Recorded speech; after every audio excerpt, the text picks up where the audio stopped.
through the medicinal ceremonies, I really feel like I know myself a lot better in a whole different way. And the guidance of the shaman that Tanya attracted is just so supportive. So I feel this awakening, a beautiful, beautiful awakening to go back to my home in Las Vegas and integrate into this beautiful land of Peru and feelings and the emotions that she has brought up inside me, and the fire. I have a real fire in my belly now to create for the planet. I was apprehensive to use the plant medicines to participate.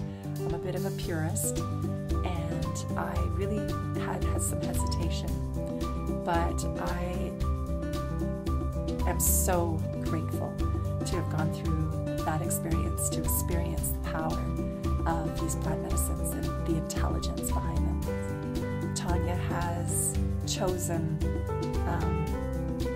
someone to lead us through that is so incredible, and so nurturing and so honoring of the feminine and